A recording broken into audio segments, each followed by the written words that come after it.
दिखाएंगे, ठीक है। तो बता दूं एनडीआरएफ 2006 में खड़ी हुई थी, ठीक है, और वो आती है एनडीएमए एक्ट में, नेशनल डिजास्टर तो स्वागत है मैनेजमेंट दर्शकों, एक्ट के ये एक अंदर में बार आती फिर है। से आप लोगों अब आपसे का एक सवाल पूछना चाहूंगा, न्यूज़ 30+ पर। एनडीआरएफ क्यों खड़ी हुई? कोई सोच सकता है कि क्यों खड़ी की होगी, क्या और जरूरत पड़ी इस वक्त हम गवर्नमेंट को? पहुंचे हैं कोई बता उपमंडल सकता है? कोटली के अंतर्गत anyone from senior Alok wing? भारतीय विद्यालय प्लस टू क्लास कहाँ कोटली, बैठी है? Raise your hands. जहां पर कि आप लोग ये देख प्लस रहे हैं। वन। आज यहां पर okay, 10th। Disaster management good. की टीम 9th, यहां पहुंची 8th, हुई है। 7th, 6th and 5th class. Oh my god, 5th class भी है, that's good. Okay. एनडीआरएफ को खड़ी करने की जरूरत इसलिए पड़ी क्योंकि आपने सुना होगा डिजास्टर्स के बारे में। क्या होते हैं डिजास्टर्स? भूकंप। सबसे पहले भूकंप।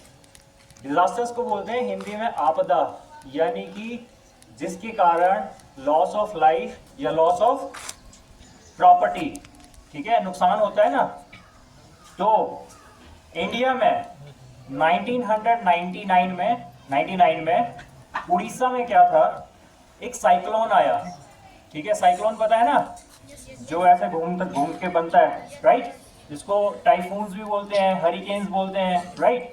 तो वैसा साइक्लोन आया था जिसने जो है 10,000 से ज्यादा लोगों की कैजुअलिटी हुई थी, यानी कि 10,000 से ज्यादा लोगों की डेथ हो गई थी, ठीक है।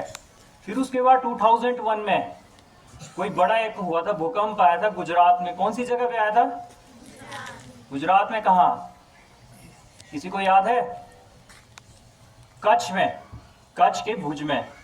वहां पे 7+ रिक्टर स्केल का भूकंप आया था, जहां पे 20,000 प्लस बच्चे, बूढ़े और जितने भी ऑफिसेज में लोग थे उन सब की कैजुअलिटी हुई थी, डेथ हुई थी।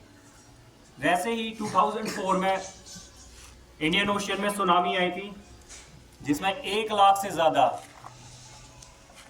काउंट नहीं कर पाओगे, 1 लाख से ज्यादा लोगों की कैजुअलिटी हुई थी 2004 में इंडियन ओशियन में सुनामी आने के कारण, ठीक है। अब इन सारी चीजों को मद्देनजर रखते हुए गवर्नमेंट ने देखा कि यार बहुत ज्यादा कैजुअलिटी हो रही है, बहुत सारे लोग मर रहे हैं, तो उसके लिए क्या किया, फिर एनडीआरएफ का इस्टेब्लिशमेंट या गठन किया। कब किया? 2006 में। और 2006 में किया तो उस टाइम क्या था कि ट्रेन्ड सोल्जर्स किसके अंदर थे? तो हम सारे जो है पैरामिलिट्री फोर्सेस के सोल्जर थे उस टाइम पे, ठीक है। तो एनडीआरएफ का जब गठन हुआ था तो टोटल 8 बटालियन के साथ गठन किया था, यानी कि इस्टेब्लिशमेंट किया था। और 8 बटालियन जो थी, हर एक बटालियन में 1100 प्लस जो है ट्रुप्स रहता है, राइट। और वो जो पैरामिलिट्री फोर्सेस थी, कौन कौन सी थी बता सकते हैं आप? आज भी पैरामिलिट्री फोर्सेस हैं। अभी सर ने, प्रिंसिपल सर ने नाम लिया था, कौन कौन सी फोर्सेस का नाम लिया? आईटीबीपी सुना है नाम? बीएसएफ सुना है? फिर सीआईएसएफ सुना है? आपके भी तो रिलेटिव्स वगैरह होंगे जो फोर्सेस में हैं, आर्म्ड फोर्सेस में होंगे, राइट। तो इन सब से जो है पैरामिलिट्री से सभी से जो है ट्रूप्स लिया गया और उसे 8 बटालियनें खड़ी करी 2006 में। और आज ऑन प्रेजेंट डेट में एनडीआरएफ की टोटल 16 बटालियन है। कितनी है?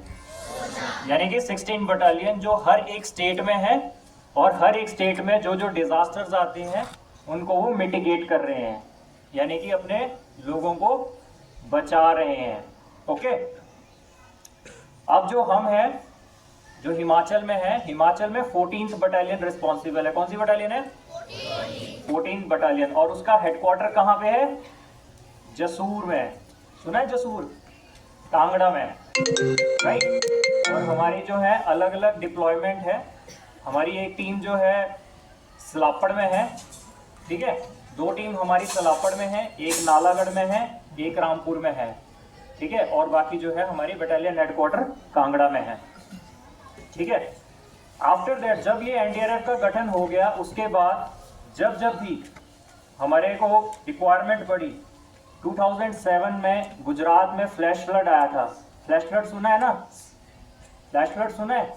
चलो अभी धीरे धीरे इंट्रोड्यूस होंगे हम डिजास्टर से। तो उस टाइम करीबन 291 लोगों को जो है एनडीआरएफ की टीम ने रेस्क्यू किया था, बचाया था।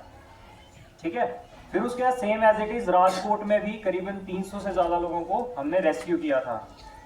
2008 में असम में, असम सुना है ना स्टेट, कहाँ पे है? North east.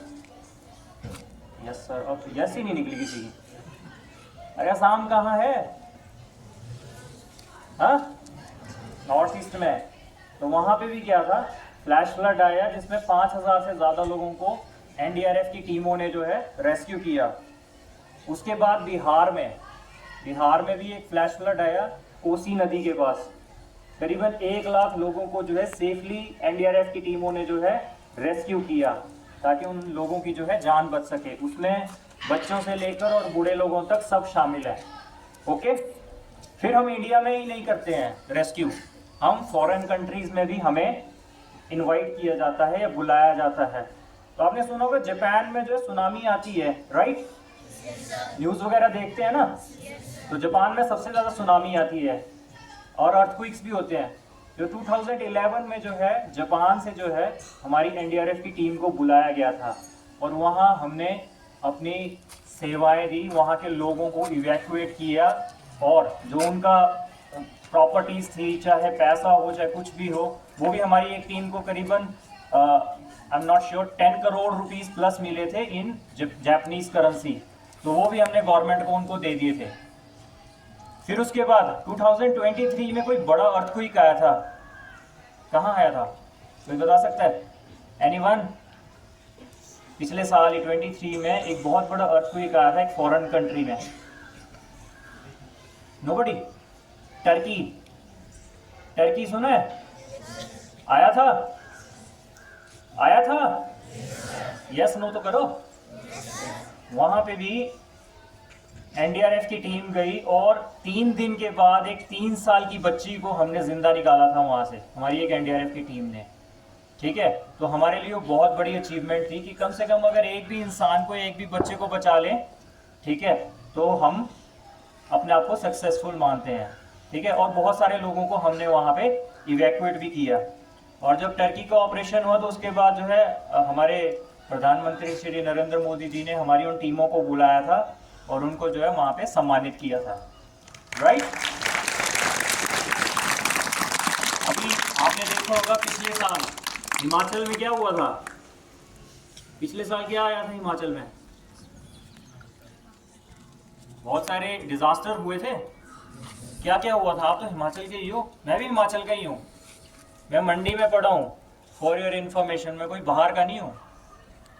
ओके, हाँ, मैं मंडी डीएवी स्कूल से पढ़ा हूँ और मैं भी मंडी का ही रहने वाला हूँ। YouTube पर हमारे चैनल को सब्सक्राइब करें और रेगुलर अपडेट के लिए बेल आइकन दबाएं।